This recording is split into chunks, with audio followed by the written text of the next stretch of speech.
Hello, কেমন আছো? বাস বাৎসরিক আছি এখন, 6 জুন বাৎসরিক রিলিজ করছে, আর কিছু মাথায় নেই। তুমি কেমন আছো? ভালো আছি। বহু আগে মৈনাকদা বলছিল, মৈনাকদা যখন ক্যারেক্টার বানায় মৈনাকদার ছবিতে, মৈনাকদা বহুবার রেফারেন্সে থাকে ঋতুপর্ণ ঘোষের ছবি, এবং 19শে এপ্রিল তাকে খুব ফ্যাসিনেট করে এবং বারবার তার ছবিতে এই যে দুটো জেনারেশন সেগুলো ফিরে এসেছে। আর ঋতুপর্ণ ঘোষ তো লম্বা সময় ধরে সেটা করেছে, দুটো জেনারেশনকে দেখিয়েছে। তো এখানেও দেখতে পাচ্ছি তুমি এবং শতাব্দী রায়, মানে উনি এতদিন পর ছবি করছেন, তো এই দুটো জেনারেশন এবং 19 এপ্রিলের এই ধাঁচটা তোমার কি মানে কখনো মনে হয়েছে যে 19শে এপ্রিলের একটা কম্বিনেশন এই সময় এই ছবিটার দ্বারা মানে দেখাতে চাইছে? একদমই মনে হয়নি। তার কারণ কি বলো তো, ফার্স্ট অফ অল কোনো একটা 19শে April is a legendary film, classic বলা যেতে পারে, রাইট? যে কোনো ক্লাসিক ছবির সাথেই একটা আপকামিং ছবির কম্প্যারিজনে আমি খুব আনকমফোর্টেবল হয়ে যাই। তুমি সত্যি কথা বলছি, কারণ হয় না, ছবিটা এখনো মানুষের কাছে পৌঁছয়নি, আর মানুষের ভার্ডিক্ট বলে যে ক্লাসিক হবে নাকি বস্তা পচা হয়ে ফেলে দেবে। আমরা বলি না, আমি যতই বলি যে আমি মানিয়েছি হিচকক, লোকে বলবে না আমরা ফেলে দিলাম ড্রেনে, ঠিক আছে? আমার কিছু করার থাকে না সেটা। সো 19শে এপ্রিলের ফ্লেভারটা হয়তো আমি পাইনি, তখন এটা পুরো শুধু ড্রামা তো নয়, একটা জনরা ফিল্ম। মানে যদিও ড্রামা আছে, হররটা একটা ইন্টেগ্রাল পার্ট। মানে ধরো আমরা যখন একটা চরিত্র বাঁধি, যে ধরো বৃষ্টি যে চরিত্রটা আমি প্লে করেছি, ও বরকে হারিয়েছে, জীবনে কষ্টে আছে, ডিনায়ালে আছে, মানতে চাইছে না যে ওর বরকে চলে যাচ্ছে না, যে জীবনটা পাল্টে গেছে বা জীবনটাকে ওকে যে এখন ফেস করতে হবে, দের ইজ আ গ্রিফ, সেই অনুযায়ী অপারেট করতে হবে, ও পারছে না। এবার একটা স্বাভাবিক জার্নিতে যেটা হয়, যদি এটা 19শে এপ্রিলের মতো ছবি হতো, ক্যারেক্টার গ্রাফ হতো, এরপরে ও কী করলো, কোথায় গেল, কার সাথে দেখা হলো, কী কী ঘটনা জীবনে ঘটলো, যেগুলো ওর এই জার্নিটাকে আগামী দিনে কী হবে বলে দেয়। এটাই তোমার বাস্তবের থেকে অনেকটা বাইরে চলে যায় যখন সেই ঘটনাগুলো ভৌতিক হয়ে যায়, তাই না? তখন তো মানে এটা ওই জায়গায় রিলেটেবল থাকে না। কে বলবে হ্যাঁ মানে আমার শালিও যখন আসলে ভূত দেখেছিল ঘরের মধ্যে তখন বরকে ভুলে গেল, ঠিক আছে? এরকম তো হয় না, ঠিক আছে? So I'm not saying that's the story, but what I'm trying to say is genre ফিল্মটা একটু খেলতে হয়। আমার UCL এর লাস্ট সেমেস্টারে আমরা শুধু জনরা অ্যাক্টিং শিখেছিলাম, ঠিক আছে? এই যে ধরো তুমি একটা কোনো গল্পে হচ্ছে রোবট, বা তুমি হচ্ছে স্টার ওয়ার্স ইউনিভার্সের অংশ, কি রিলেটেবিলিটি আছে রিয়েল লাইফের সাথে other than the core emotion, যে আমি দুঃখ পেলাম, আমার রাগ হয়েছে বা কষ্ট হয়েছে, আমার কি রিলেটেবিলিটি আছে? ট্যাটুইনে একটা রোবটের সাথে এরম করে হাঁটছি, কোনো রিলেটেবিলিটি আছে? সো সেইটা অবভিয়াসলি বাৎসরিককে আমি 19 এপ্রিল বলতে পারবো না, তার কারণ একটা জায়গা অবধি ড্রামাতে উঠলেও then it becomes very genre film. মানে এই পুরো ইমোশনটা ডান দিক বাদিক কার্ভ ওঠানামাটা হয়ে যায় যেসব ঘটনাগুলো আশেপাশে ঘটছে, যেগুলো অলৌকিক ভৌতিক, সেইগুলোর কারণে। এবং কোনো বৌদির জীবনে যদি সেটা ঘটে থাকে তাহলে আমার সাথে মানে একেবারেই যোগাযোগ করবেন না, ঠিক আছে? জাস্ট আচ্ছা, আমি যখন এই ছবিটা অ্যানাউন্সমেন্ট হয় এবং টিজার দেখি, আমার মনে হয় আমার মতো বহু অডিয়েন্সের ক্ষেত্রে হয়েছে, আমি না প্রথমে বিশ্বাস করি না হরর ছবি, আমার আইডিয়া ছিল না। আমি যখন টিজারটা চালাই, এবং এটা খুব সত্যি কথা, আমাদের এখানে ম্যাক্সিমাম ছবি কি হয়, ড্রামা ছবি। তুমি নিজে একটাকে বলছিলে আমি তো ড্রামা কুইন, ঠিক আছে? আমি আর বলবো কি পরপরে হিট দিয়েছি, ড্রামা ড্রামা ড্রামা ফাটাফাটি বৌরবি বোম্মা জানেন, ঠিক আছে? আমি আর কি বলবো, ইউ নো, অফকোর্স। তো এই যে টিজারটা যখন দেখলাম যে এটা যখন একটা হরর ফিল্মে কনভার্ট হলো, যে এটার মধ্যে একটা হরর আছে, তো তুমি একটা কথা বলো, তোমাকে অ্যাপ্রোচ করা হয়েছে, আমি গৃহস্থরা বাদ দিয়েই বলছি, যখন একটা অ্যাপ্রোচ করা হয়েছে, তোমার কি প্রথমে একটু ডাউট আসেনি যে একটা হরর বানাচ্ছে, এটা ড্রামার মানে পুরোপুরি মোড়কীকরণ, কিন্তু এটা আসলে হরর, এরকম তোমার কিছু মাথায় আসে না? তুমি প্রথম থেকে এটাতে বিশ্বাস করেছো না এটা হরর হতেই পারে আমাদের এখানে? যখন আগের ছবিতে এসেছিল গৃহস্থ, গৃহস্থর পুরো অ্যাপ্রোচটাই আলাদা ছিল, যে একটা ইন্ডিপেন্ডেন্ট ফরম্যাট আমরা ছবি করব, একটু সেরেব্রাল টাইপ, আর সাইকোলজিক্যাল ছিল ছবিটার সম্পূর্ণভাবে। মানে পুরো জোনটা ওয়াজ ভেরি ডিফারেন্ট, যে গেরিলা ছবি যেভাবে শুট হয়, আমরা টিম, আমরা ভাবছি অডিয়েন্সের উপর ছেড়ে দেবো সে কি ভাবতে চায়, ঠিক আছে? ইট ওয়াজ নট লাইক একটা বিরাট অডিয়েন্সকে রিচ করব, তাদের ইমোশনে নক করব, হিট করব। তখন যেই মেয়েটার গল্প বিদেশে দেখেছিল সেটাও যে ভীষণ রিলেটেবল তা নয়, গৃহস্থ অশোকটাও বিশাল রিলেটেবল নয়, কিন্তু এইটাতে এই যে ওর কাউকে হারানোর দুঃখটা, কষ্টটা, দ্যাট ইজ লাইক মানে ভেরি রিয়েল, ভেরি রিলেটেবল ওই পার্টটা। বা এই যে দুজনের, এই ননদ আর ওই মেয়েটির দুজনের যে সম্পর্কের গল্পটা, এটা কিন্তু মানুষ মানে রিলেট করতে পারবে, সেই রিলেটেবিলিটির জায়গাটা রয়েছে। এবং ও যখন আমাকে স্ক্রিপ্টটা পাঠায়, আই রিয়েলাইজ যে ও আমাকে হরর ফিল্মই বলেছিল, যে I have thought a horror and I am always game to do different things, ঠিক আছে? মানে এখানে জাস্ট বলিউডের লোকে পড়ে না, ঠিক আছে, আমার এটা কষ্ট, মানে আমি এটা জেনেও ধরো পা দিই ঝাঁপ দিই, গৃহস্থর ক্ষেত্রেও তাই, এই ছবিটার ক্ষেত্রেও তাই, যে there is quite a chance মানুষ নিতে পারলো না, ঠিক আছে, বাট তাই বলে কি মনো ধরনের ছবি করবো না, সারা জীবন শুধু আঁচলের কোচা ধরে কেঁদে বের কাটিয়ে দেবো? মানে আমার তো নিজের অভিনেত্রী হিসেবেও তুলে ধরতে ইচ্ছে করে যে নানান ধরনের চরিত্র করবো। যখন আমি ডিসিশন নিলাম অগবধূ সুন্দরীর পর যে এবার ছবি করবো, কেন অন্য অন্য চরিত্র করতে চাই, নাহলে তো টানা করেই যেতে পারতাম যেটা হিট, তাই না? সো ও যখন বলে যে গল্পটা এরকম, আমি ওকে একটাই কথা বলেছিলাম, আমি একটা হরর ফিল্ম করেছিলাম which was my first Hindi film, Pari, এবং Pari was a very nicely done film. I still feel Prosit খুব ভালো কাজ করেছিল প্রসিদ্ধা ছবিটা যেভাবে বানিয়েছিল, এবং one of Anushka's best performances I believe. ফিল্মটার প্রবলেম ছিল ওটার marketing and promotion. It was promoted as a horror film.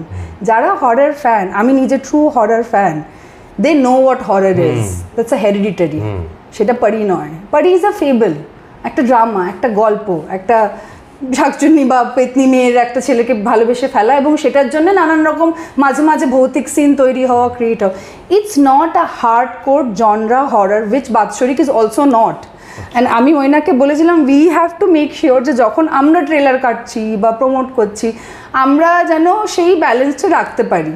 বরং ও যখন আমাকে টিজারটা পাঠায়, আমি তখন ওকে বললাম যে horror element is too less man in the teaser, it's mostly looking like drama only. ও তখন বলছে যে বস মেন গল্পটা তো ড্রামাই, মানে আমি যতবার ছবিটার কাটটা দেখেছি তো ফিল্মের মেজরিটি অফ দ্য স্টোরিজ এই দুই মহিলার গল্প, and the horror is the trope that's bothering them constantly visually, কিন্তু গল্পটা তো এদের, গল্পটা তো ভূতটাকে নিয়ে নয়, তাই না? মানে লাইটস আউট হচ্ছে ভূতটাকে নিয়ে গল্প, মানে আমি জানি না আই শুড গিভ, এক্সরসিস্ট হচ্ছে ভূতটা হন্ট করা নিয়ে গল্প, আমি আরো ইজিয়ার এক্সাম্পল দিলাম যাতে যে কেউ রিলেট করতে পারে, বা ইভেন স্ত্রী হচ্ছে ওই এটা স্ত্রীকে নিয়ে গল্প যে ভূতনিটা, এটা তো, এটা ছবিটার নাম বাৎসরিক, ছবিটার নাম তো পিশাচ নয়। পিশাচ is an element who is, যে গল্পটাকে এগিয়ে নিয়ে যাচ্ছে, দুটো মহিলার জীবনকে এগিয়ে নিয়ে যাচ্ছে।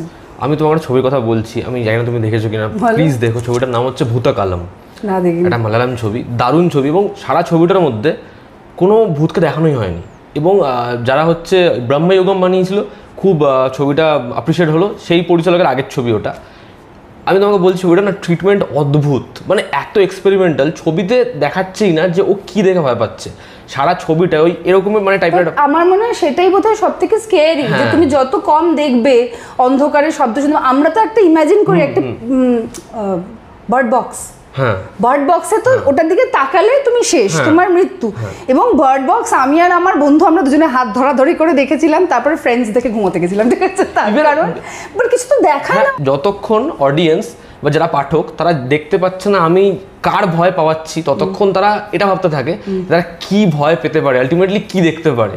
মণিহারাও তুমি দেখো শেষে কঙ্কালের হাতটা আসে, আমরা কিন্তু মণির মুখটা দেখতে পাই না, ঠিক আছে, মানে মেয়েটির মুখটা দেখতে পাই না, আমরা শুধু কঙ্কালের হাত, that is enough to say যে ও আর নেই। বাট ওই হরর কত রকম ভাবে যে খেলা যেতে পারে, আমাদের সাহিত্যিকরা কত রকম ভাবে খেলে গেছে তার কোনো ঠিক ঠিকানা নেই। সবাই ঠিকমতো স্মার্টলি বানাতে পারে না। সামওয়্যার ইউ আর রাইট, হয়তো ভিজুয়ালি অত সবসময় ভূত দেখাতে গেলে সবার সবসময় বাজেট বা ওই টেকনিক্যালিটিসের উপরে হাত থাকে না, ভিএফএক্সটা ওইভাবে প্রেজেন্ট করবে। আমার মনে আছে যে পরির সময় Red Chillies did the VFX, Red চিলিজের উপর ভারতবর্ষ এখন ভিএফএক্স এ কেউ নেই, অ্যান্ড ওটার বাজেট বাস পুরো সিনেমার বাজেটের চেয়ে বেশি ভিএফএক্স এর পোর্শন। হ্যাঁ, এতটাই টাকা লাগে শুধুমাত্র ভিজুয়ালি ওইসব ভিএফএক্স ওগুলো ক্রিয়েট করার জন্য। যখন অতটা টাকা নেই তখন আমাদের কি এসে থেকে গেল, গল্প, স্মার্টনেস, ট্রিটমেন্ট, প্রস্থেটিক, সাউন্ড, অনেক কিছু আছে। কিন্তু মানে লোকে থিয়েটারে ভূত দেখায় না, ভূষণ রিমান্ডে শুট হয় না, you know, I am sure there other things also that's get short. It's how you tell a story. আচ্ছা, তুমি আমাকে একটা জিনিস বলো, তুমি যখন পারির মতো একটা ছবি করেছো হিন্দিতে, সেই ছবি মানে হিন্দি ছবি করার একটা এক্সপিরিয়েন্স, পারি যেটাও একটা হরর ফিল্ম এবং এটা একটা বাংলা ছবি, আমি শুধু বাজেটের দিক থেকে বলছি না, যেমন হচ্ছে তুমি নিজে একটু আগে বলছিলে যে মঈন আখতার যেরকম শুটের ফরম্যাট, আমার সাথে মঈন আখতার কথা হচ্ছিল, সে আমাকে যেরকমভাবে বলে, যেরকমভাবে সাউন্ডস্কেপ সে ভাবে, তার যেরকম ভাবনা থাকে, শর্ট ডিভিশন যেরকমভাবে করে, কিন্তু শুটে গিয়ে পুরো প্ল্যানিং চেঞ্জ করে দিল। আমার সাথে এই নিয়ে প্রচুর কথাবার্তা হয় যে আগে আমি সেখানে বলছিলাম যে মঈন আখতার তুমি যেরকমভাবে কেরিয়ার শুরু করেছিলে, এত জাম্প কাট, এরকম হ্যান্ড হেল্ড, এখন এগুলো ব্যবহার কমিয়ে দিয়েছো, তো সে তার পারসেপশন বলছিল। তো আমাকে বলো যে একটা হিন্দি ছবি যখন তুমি করছো পারি, সেটার মেকিং বা সেটার জার্নিটা কীরকম, এবং বাংলা ছবির ক্ষেত্রে কতটা মানে দুটো আলাদা, মানে মেকিংয়ের থেকে প্ল্যানিংয়ের দিক থেকে কতটা দুটোর মধ্যে ডিফারেন্সিয়েট করা যায়? দেখো দুটোরই ভালো মন্দ দিক রয়েছে। যেহেতু বম্বেতে ওরা বেশি পয়সা খরচা করে ছবি করে, ওদের বাজেট বেশি থাকে, তো ওই জন্যে ওরা অনেক দিন ধরে প্ল্যানিংগুলো করে। একটা ছবির প্ল্যানিং একটা গোটা বছর ধরে চলে, তারপরে সে ছবি হয়। কিছু কিছু বড় ছবি তো 2 বছর ধরে প্ল্যানিং চলে, ঠিক আছে। তারপরে এবং প্রত্যেকটা জিনিস প্ল্যান্ড হয়, like from like costume to set কী হবে, কোনটা সেটে বানানো হবে, কোনটা রিয়েল লোকেশনে হবে, এবং পুরো কোঅর্ডিনেশনটা সেটেও ইজ লাইক দ্যাট। লাইক ওই জন্যে একজন অভিনেতা বা অভিনেত্রীর জন্যে হিন্দি ছবি কাজ করাটা ইজ এ ড্রিম। তার কারণ যে সুযোগ সুবিধাগুলো নিয়ে তুমি ফ্লোরে কাজ করতে পারো না, আমি বলছি না কোনো সুযোগ সুবিধা বলতে যে দামি মেকআপ আর্টিস্ট বা প্রচুর স্পট বা মাথায় ছাতা নিয়ে ঘোরা লোক, সেই সব তো এমনি দিয়ে দেয় ওরা। একটা ছবি সিনের আগে আমার মনে আছে বিল্ড আপ হচ্ছে, যেটা হচ্ছে ক্লাইম্যাক্সটা, যেখানে অ্যাটাক করবে। So Anushka is building up, আমাদের দুজনকেই জোনে আসতে হবে। তার আগে আমরা লাঞ্চ ফাঞ্চ খেয়ে এসেছি, লাঞ্চ ব্রেকে চলে যাওয়া মানে একটু ক্যারেক্টার থেকে তুমি আউট হয়ে চলে গেছো। They use to play this ambience music on the set, নানান রকমের, ঠিক আছে। হ্যান্স জিমারের হতে পারে বা কিছু, যেটার থেকে না ভীষণ ক্লিন্ট ম্যানসেলের হতে পারে, একটা ফিল আসে যে ওই হরার জোনটাতে বা ওই ড্রামা জোনটাতে, যেই জোনই বা যদি দুঃখের জোন হয়, পরম যেমনি কনস্ট্যান্টলি ওই সুবিধাটা নিয়ে আমার মনে আছে ও পারিতে একটা গান খুব সুন্দর বাংলা কনস্ট্যান্টলি চালাতো ওই সফটনেসটা আনার জন্যে। আমাদের তো ফার্স্ট অফ অল গান ফান তো ছেড়ে দাও, দূরস্থান, ঠিক আছে। আমাদের যত ঘন্টা প্লাস হচ্ছে, আমি যদি বলি যে এটা এই সিনটা আজকে করলে আমি পারফরমেন্স ওয়াইজ আমি এটা আজকে সেমটা দিতে পারবো না, তখন আমি ক্লান্ত, আমি অলরেডি 5টা সিন করেছি, আমাকে পরে ওইটা ওইটুকু অ্যাডজাস্ট করে দেবে। যদি না এমন লোকেশন হয় দ্বিতীয়বার পাওয়াই যাবে না বা সেট ভেঙে ফেলা হবে ইত্যাদি। বাংলা ছবির ক্ষেত্রে সেটা next to impossible. Left our হাওয়া মানে হচ্ছে যে মানে ভূকম্প আ গই জিন্দগি মে, ঠিক আছে। মানে এই তো সিনেমা সেই হিসাবে না প্রডিউসারকে মুখে হাত দিয়ে কাঁপছে, ঠিক আছে, ট্র্যাজেডি। হ্যাঁ, আমাকে কোনো মতে, আমি তো ভাঙা পা নিয়ে এই ছবিটা শ্যুট করেছি, মানে কোনো মতে শুটিং পেছানো গেল না, আমাকে ভাঙা পা নিয়েই করতে হলো ম্যানেজ করে গোটা ছবিটা। প্লাসটা হচ্ছে হাম বস পিকচার ইউ বানাতে হ্যাঁ।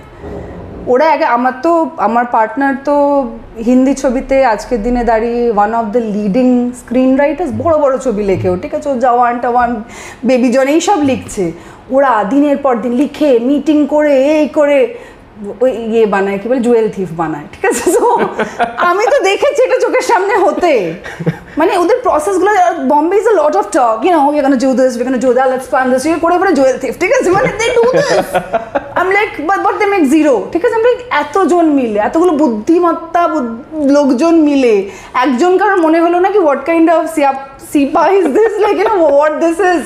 I keep telling him because ও রাতে 2টোর সময় এডিটে যাচ্ছে, বলছে नहीं अभी उसका ये बिठाना है, इसका वो करना है করে। তারপরে আমি যখন বেবি জনের ট্রেলারটা দেখলাম, আমি বললাম হ্যাঁ ওকে, বিকজ বেবি জনের জন্য ও খেটেছে, আমি তো দেখেছি ওর কতটা সময় নিয়েছে। আমাদের এখানে কি রাইটার লিখে তারপর বগলবাজি ঘুরে বেরিয়ে চলে গেল, ওকে এডিটে যেতে হয়, ফ্লোরে থাকতে হয়, ফুল ইনভলভ থাকতে হয় একটা প্রজেক্টে, ওকে সেটার জন্য রীতিমতো টাকা পায় এবং করে ফোরে তারপরে ফাইনালি ফিল্মের তো ওই ছিঁড়ি। তার মধ্যে একটা ডায়লগ নিয়ে তো মানে স্পিচের অশান্তি হয়ে গেল এই সাউথ ইন্ডিয়ান মেকারদের সাথে, যে ডায়লগটাতে নাকি এরকম কিছু ছিল যে হিরোইনকে নাকি মরে যাওয়ার সময় হিরো বলছে যে you are like my mother, যে তুমি মা জেসি অর সামথিং লাইক। সুমিত মানে বাড়িতে হি ওয়াজ আউটরেজিয়াস, হি ওয়াজ লাইক এটা আমার নামে যেতে পারে না, ওরা বুঝতে পারছে না একটা কালচারাল ডিফারেন্স আছে, আমরা এটা বলি না, আমাদের এটা যায় না। হলো না एक्टलीर ওপরে कौन बोलेगा, मुझे थोड़ा बताओ ना, मैंने कोई बोले मैंने वो सुनेगा भी नहीं, बोलोगे भी तो it is like that, he says what he says, he is like that. আমি তো ওটাই বলছি, ওরা এত থট প্রসেস করে আলোচনা করে তারপর তুম মেরি মা হো ফ্লপ ছবি, ঠিক আছে। एंड हम भाई बहुरूपी यू बनाते हैं, ঠিক আছে। ইউ যদিও বহুরূপীর জন্য দিদি দাদা অনেক like you know they plan made the film, but we plan in the right place on the content. আচ্ছা, বহুরূপী নিয়ে আমার একটা প্রশ্ন আছে। নন্দিদির সাথে আমাদের একবার কথা হচ্ছিল, তো আমাদের ইন্টারাকশনের পরে আমি জিজ্ঞাসা করেছিলাম নন্দিদি, আমার কোথাও একটা কি ক্যারেক্টার নিয়ে ক্রিটিসিজম ছিল যে চরিত্রটা এরকমভাবে আসছে, তখন আমি বলছিলাম যে পারফর্মার তো এত ভালো, পারফরমেন্সও ভালো দিয়েছে, বাট তোমার কি মনে হয় যে এই চরিত্রটার জন্য ছবির ডিউরেশনটা বাড়ছিল? তো আমাকে যে উত্তরটা দিয়েছে আমি না সেটার রেজাল্টটা পরে পেয়েছি। আমাকে বলেছিল ঋতাপরির যে ক্যারেক্টারটা রয়েছে রূপম, ওই চরিত্রটার জন্যই কিন্তু আবিরের স্ট্রাগলসটা রয়েছে, এবং ওই কারণেই এই যে বাবিও করছে, বাবি কত ভালো মানুষ এটা কিন্তু প্রুফ হচ্ছে। এটা তুমি ছেলে তুমি বুঝতে পারবে না, তুমি তোমার মা বা বাড়ির লোককে যখন বহুরূপী দেখাবে দেখবে তারা ছবিটা দেখে কাকে সব থেকে বেশি ভালো বলে। আমি কথাটার খুব একটা গুরুত্ব দিইনি, যেটা আমাদের ক্ষেত্রে হয়। আমার মনে হয় যে কী আর ব্যাপারটা হবে, আমার ফ্যামিলি মেম্বার বহুরূপী দেখেছে, তারা বহুরূপী দেখে বলছে এই যে হাজব্যান্ড, এই যে আবিরের ক্যারেক্টারটা কত ভালো, এবং ও নিজের ওয়াইফকে কত ভালোবাসে। আমি তখন বুঝলাম যে কেন উনি এই কথাটা বললেন। তো তুমি আমাকে বলো যে তুমি যখন এই ক্যারেক্টারগুলো চুজ করো, যে এরকম একটা চরিত্র বহুরূপীর মতো ছবিতে, আবার এরকম মানে বহুরূপীতে যে ক্যারেক্টার ডাইমেনশনটা, ওই ডাইমেনশনটা মানে প্রোমো দেখলে আমরা কিন্তু অতটা অনুমান করতে পারছি না যে ক্যারেক্টারের খুব হয়তো কিছু করারই থাকবে না, এক ডাইমেনশনের ক্যারেক্টার দেওয়া হচ্ছে, কিন্তু পারফরমেন্স তোমাকে পুল অফ করতে হবে, এলিমেন্টস কম, আবার এরকম একটা ছবি যেখানে প্রচুর এলিমেন্টস রয়েছে। তো তুমি চুজ কীভাবে করো চরিত্র? ছবি চুজ করি জানো তো, ক্যারেক্টার তো চুজ করি বটে, বাট আগে ছবি চুজ করি যে how is the film sounding.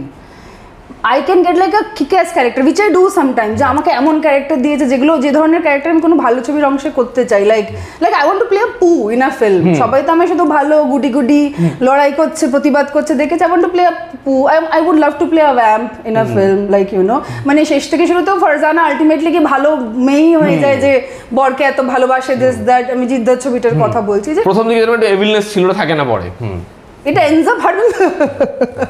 So my point is I would really like to play like a Priyanka Chopra in Aitraz, বুঝেছো তো, or many kind of characters, and মানে কি হয় বলো তো, যে ওরকম ধরো ক্যারেক্টারটা খুবই ইউনিক ইন্টারেস্টিং এসছে, বাট ফিল্মের যে পুরো দ্য হোল ফিল্মের প্ল্যানিং, দ্য গোটা স্ক্রিপ্ট, যেভাবে ওরা লোকে আনসার্টেনিটি নিয়ে যখন প্ল্যান করে, যে প্রডিউসার হয়তো রিলিজ করতে পারবে, হয়তো পারবে না, হয়তো ওটিটিতে যাবে, আমি ঠিক আনসার্টেনিটিতে এই মুহূর্তে না আর পা দিতে কমফোর্টেবল ফিল করি না। Early on in my career আমি দিয়েছি, আমার 4টে ছবি আছে আনরিলিজড, ঠিক আছে, ওইটা একটা লেসনের পরে আর দিই না। সো আমি অনেস্টলি বলতে পারি that is definitely one important point. আমি দেখি যে এরা কি ছবি করেছে, এটা ছবি বানানোর লোক কিনা, জাস্ট বিকজ কেউ কোটি কোটি টাকা নিয়ে এসেছে বলি আমি তার ছবি করতে যাবো না। আমার রোজগার লাইক ইউনো অন্য ইয়ে রয়েছে, অন্য পজিশনিং রয়েছে, সোশ্যাল আছে, এটা আছে, ওটা আছে। ছবিটা আমি যখন চুজ করি, আমি চাই আমার ফিল্মোগ্রাফি এমন হবে when people look back they can pick up a random film and be like ফিল্মটা বেশ ভালো, ফিল্মটা is pretty decent.